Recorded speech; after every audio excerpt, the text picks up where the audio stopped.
My father publicly humiliated me as the idiot son during my brother's $750 million graduation gala, but little does he know the secret envelope I am holding will strip the Sterling family of everything in an instant. What shocking truth is about to be revealed? In the affluent enclave of Atherton, California, where the zip code is a badge of absolute power, our mansion stood as a $26 million monument to cold, unyielding perfection. To the outside world, the Sterling name was synonymous with American royalty, a financial dynasty built on steel software and an iron will. But inside those limestone walls, I was not a prince. I was a ghost. I was Finn, the secondary son, the quiet mistake, the one my father, Pierce Sterling, referred to as the blank space in the family portrait. The foyer was a vast expanse of white Carrara marble, so polished that it reflected my father's disdain with terrifying clarity. Every morning, the house hummed with the high-frequency vibration of success. I could hear the sharp rhythmic tap of my father's bespoke Italian loafers against the stone, a sound that signaled the beginning of another day where I would be reminded of my insignificance. He was a man of sharp angles and sharper words, his presence commanding a room before he even spoke. Next to him was always Barrett, my older brother.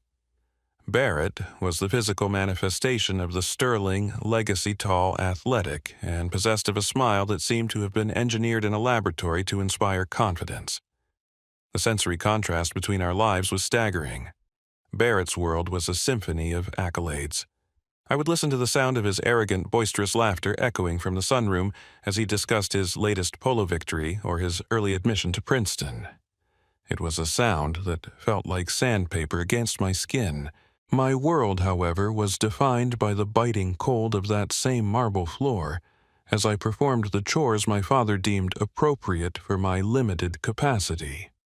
I was the one who checked the irrigation systems, the one who ensured the silver was polished to a mirror finish, and the one who stood in the shadows while the real Sterlings entertained senators and tech giants. Pierce Sterling did not just ignore me. He actively sought to diminish me. I remember a specific evening during my 17th year when the family sat for dinner at a mahogany table that could seat 30, and the air smelled of expensive cedar and roasted lamb. Barrett had just secured a summer internship at a prestigious hedge fund. My father raised a glass of vintage Bordeaux, his eyes gleaming with a predatory pride. "Excellence is a choice, Barrett," he had said, his voice resonating with authority. "You have chosen to lead. You are a true Sterling." Then his gaze drifted to me sitting at the far end of the table, and the warmth in his eyes vanished, replaced by a flat gray indifference. And Finn, well, Finn has chosen to be remarkably average. We should be thankful he can at least manage the grounds without getting lost. The room had erupted in laughter, Barrett's sharp and mocking, my mother Margot's light and dismissive. I felt the heat of humiliation rise in my chest, but I kept my eyes fixed on the cold porcelain of my plate. I did not tell them that I had spent the previous night in the library hidden behind a heavy velvet curtain reading the Sterling Group's quarterly earnings report. I did not tell them that I had identified a 3% leakage in their logistics division that their Ivy League analysts had missed. My father had strictly forbidden me from touching anything related to the company, claiming it was business for the intelligent. Therefore, I became a thief of knowledge. Every night when the mansion fell into a heavy artificial silence, I would creep into the study.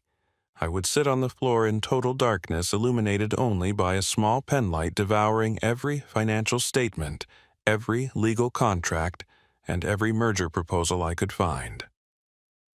I learned the language of the $750 million empire not in a boardroom, but in the shadows. I understood the intricacies of our cash flow better than Barrett ever would, but to my family, I was still the dumb one, who could barely be trusted with the lawnmower. The only person who truly saw me was my grandfather, Arthur Sterling. He was the architect of the Sterling Group, a man who had built the foundation of our wealth with his own two hands before my father turned it into a cold machine. Arthur lived in the West Wing, and while the rest of the family treated him like a relic of the past, I saw him as my only anchor. He was the only one who did not look through me. One rainy afternoon, as the mist rolled over the Atherton Hills, I found him sitting on the veranda, his eyes fixed on the horizon. He did not ask about my grades or my chores. He simply pointed to a young oak tree struggling against the wind. "Do you see that tree, Finn?" he asked, his voice a low, gravelly rasp. "The wind is trying to break it, but the wind does not know how deep the roots go. Your father and brother are like the leaves. They flutter and make a lot of noise, but they are at the mercy of the seasons." He reached out and placed a weathered, trembling hand on my shoulder. His touch was the only warmth I had known in years.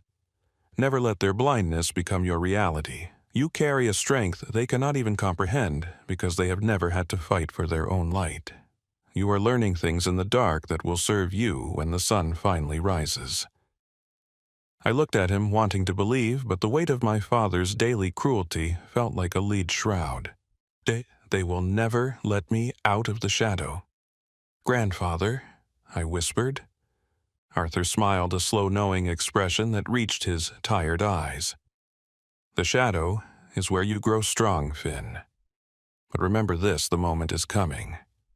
When the world finally sees who you really are, it will not be because they gave you a seat at the table. It will be because you own the table. Wait for your time, my boy. It is closer than you think." Those words became my secret mantra. I returned to my room, listening to the distant, muffled sound of my father and Barrett celebrating another successful acquisition in the lounge below. I sat in the dark, feeling the immense silent power of the $26 million cage around me, and for the first time I did not feel like a prisoner. I felt like a storm that was slowly, patiently gathering its strength. The grand ballroom of the Fairmont San Francisco was a sea of shimmering gold and crystal, a space designed to intimidate as much as to celebrate. 350 of the most powerful figures in the country, senators, venture capitalists, and industrial titans, moved through the room like sharks in silk suits. This was not merely a graduation party for Barrett. It was a political coronation.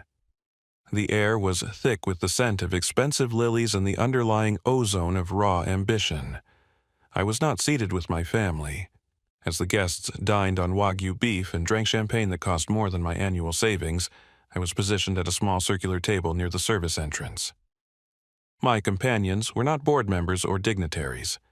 I was squeezed between the event coordinators and the catering supervisors. My suit, a hand-me-down from Barrett that was 2 sizes too large in the shoulders, felt like a costume of shame. Every time a waiter passed me with a tray of hors d'oeuvres, they paused confused as to why a member of the Sterling family was sitting in the staff overflow section. The humiliation reached its zenith when my father, Pierce Sterling, stepped onto the mahogany stage. The room fell into an expectant, respectful silence. He looked every bit the emperor, his silver hair catching the light of the massive chandeliers.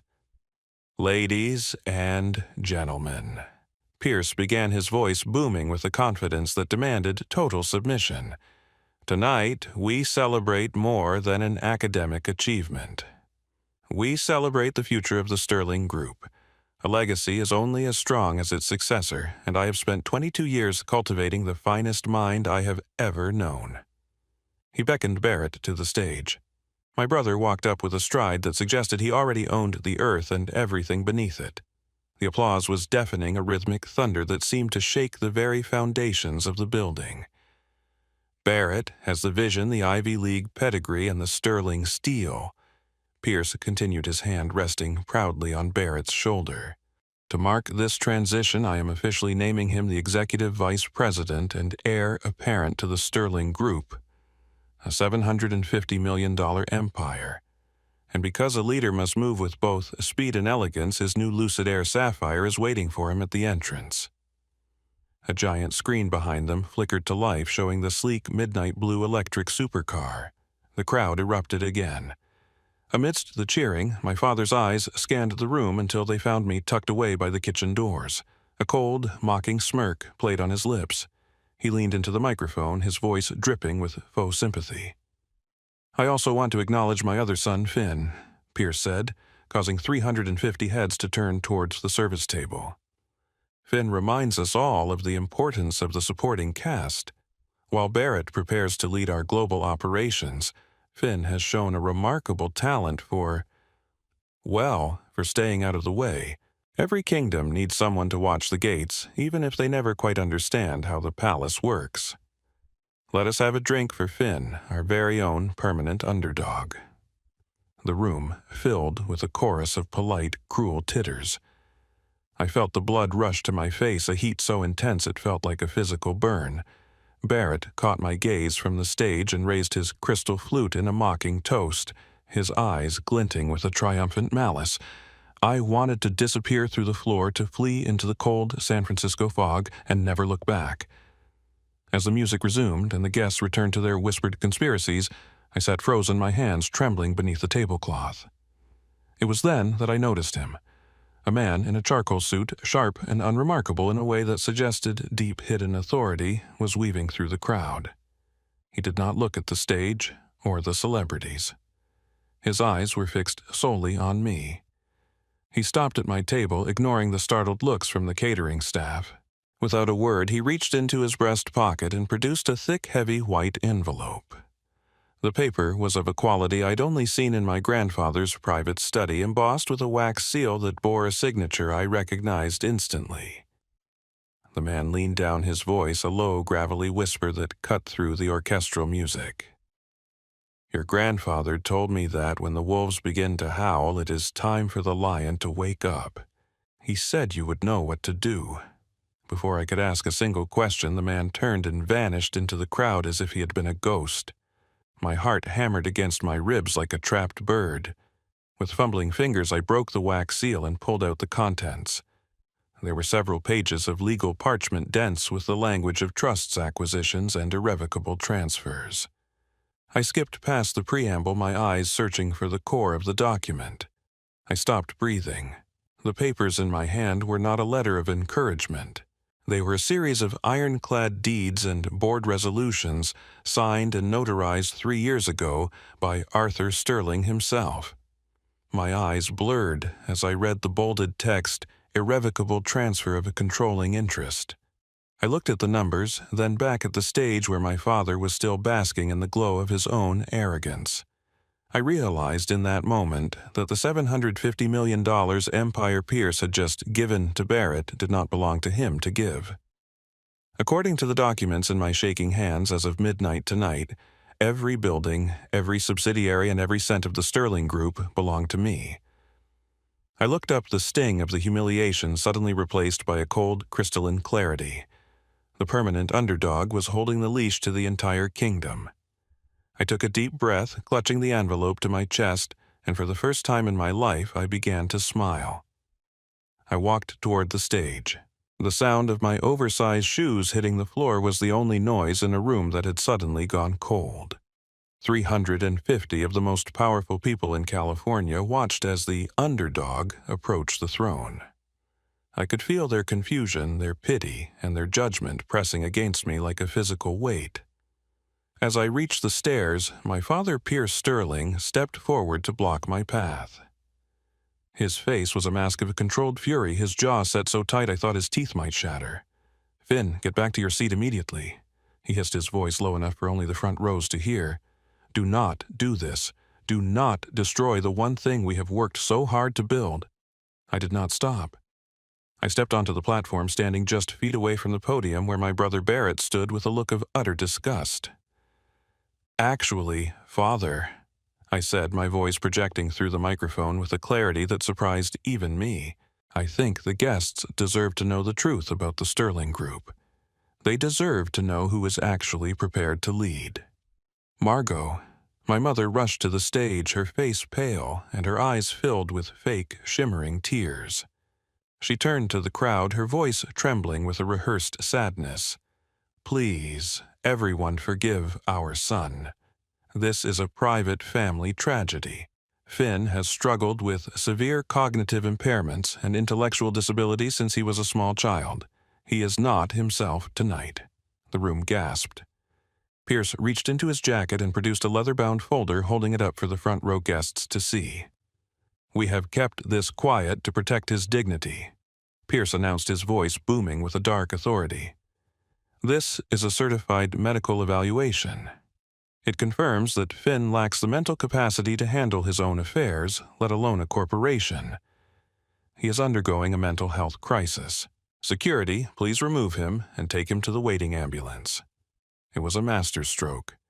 They had anticipated a moment like this. They had created a paper trail of lies to ensure that if I ever tried to speak, my words would be dismissed as the ramblings of a broken mind. Two security guards began to move toward me from the wings. I did not run. I did not scream. I looked directly at Barrett, who was smirking behind the safety of our father's shadow. "Barrett," I said, my voice calm and steady, 10 minutes ago you presented your vision for the Sterling Group. You projected a 12% growth in our logistics division by the third quarter.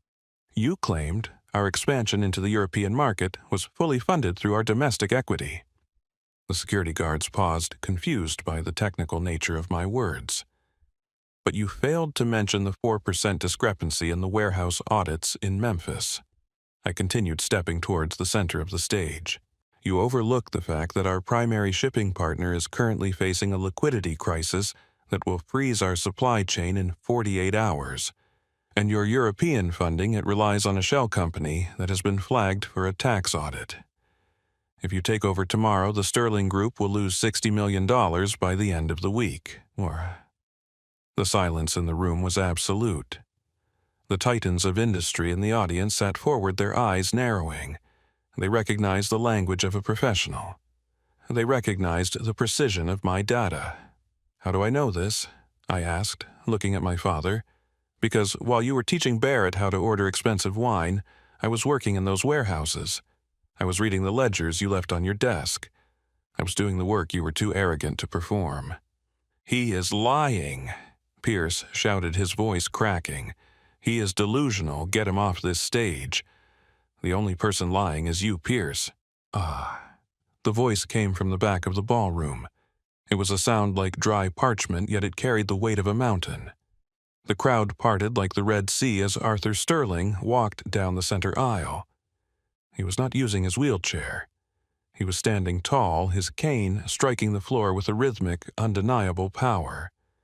He reached the stage and looked at his son and grandson with a look of profound disappointment. He took the medical folder from Pierce's hand and ripped it in half, letting the pieces flutter to the floor like snow.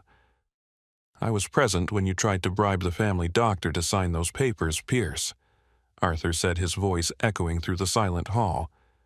"I watched you attempt to bury your son's brilliance because you were afraid of it.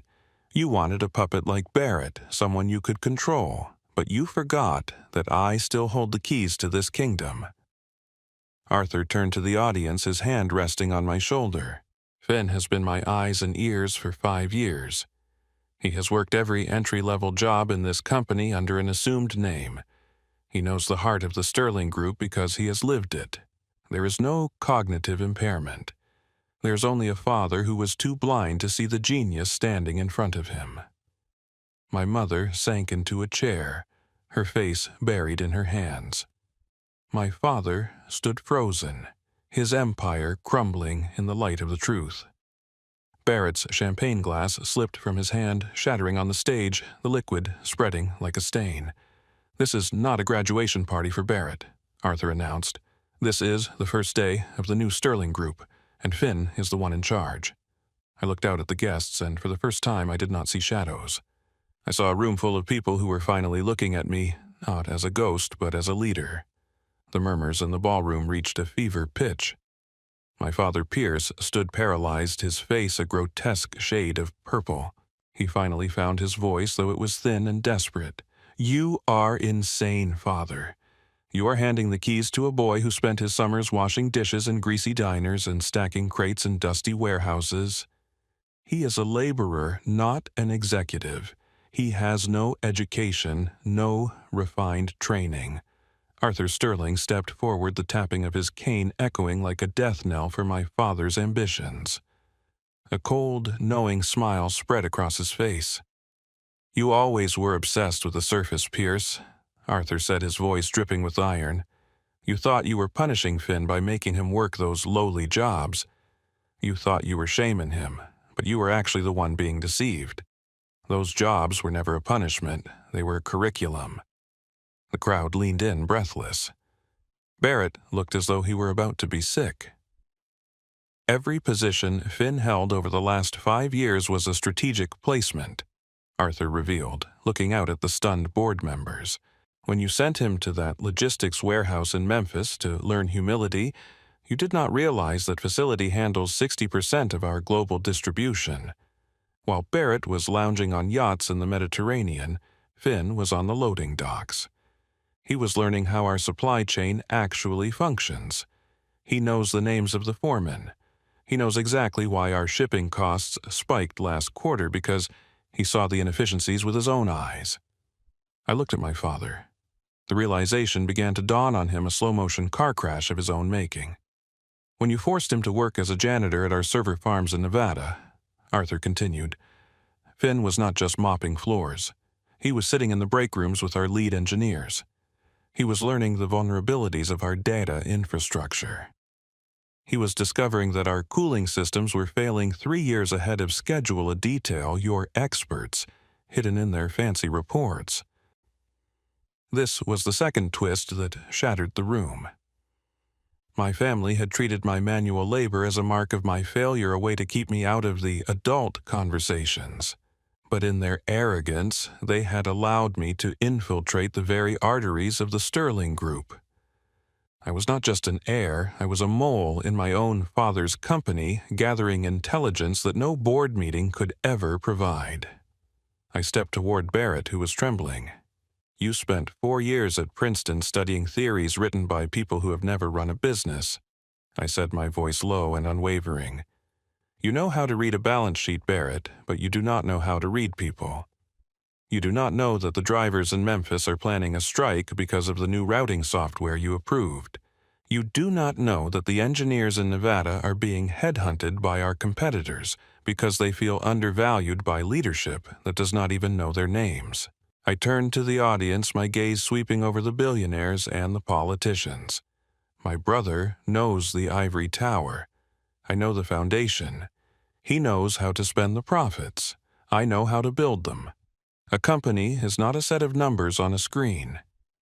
It is a living, breathing organism made of people. And those people do not trust Barrett. They trust the man who stood in the trenches with them. The impact of my words was visible. Several members of the board of directors, men who had previously ignored me, were now nodding. They were pragmatists. They cared about stability and profit, and they realized that I possessed a level of operational intelligence that Barrett could never replicate. Arthur placed a heavy, proud hand on my arm. Leadership is not a title given by a father to a favorite son, he said to the room. It is a mandate earned through understanding and respect.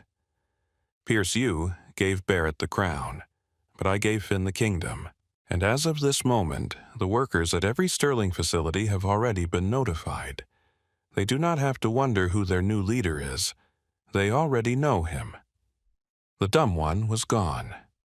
In his place stood the only man in the room who truly understood what it meant to be a Sterling. Barrett had the theory, but I had the blood of the company on my hands, and the loyalty of the men and women who made it run. My mother Margot tried to speak, her voice a fragile whisper. Finn, we only wanted the best for you. No, Mother, I replied, looking her in the eyes for the first time without fear. You wanted the best for the image of this family. You never cared about the man behind the shadow, but the shadow is where I learned to lead, and now I am stepping into the light. The silence that followed was not one of pity. It was the silence of a room acknowledging a new master.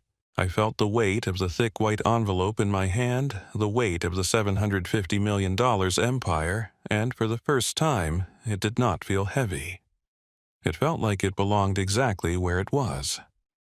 The atmosphere in the Fairmont ballroom shifted from shock to a cold, clinical judgment.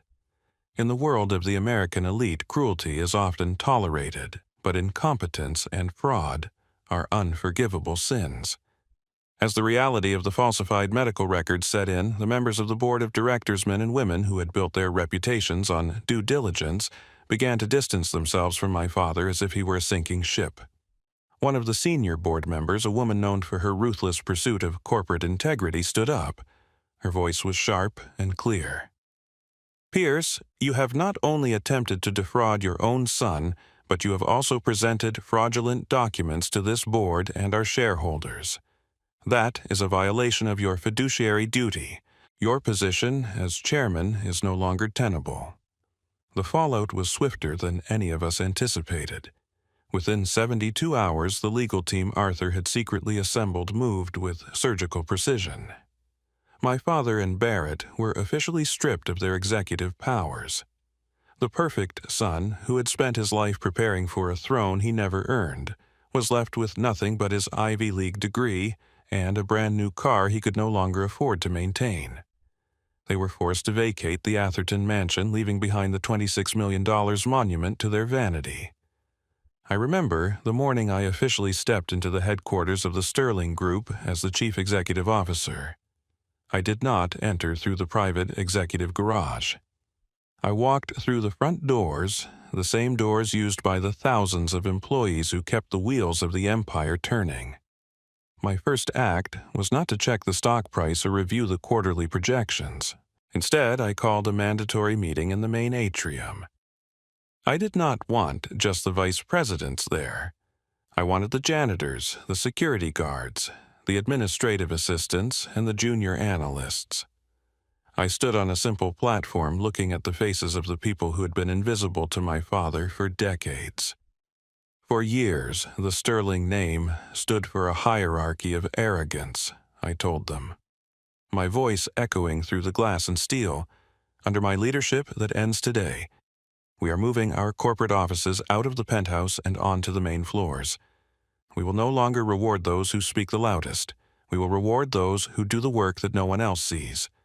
Because I have learned one fundamental truth: true respect does not reside in a surname or a corner office.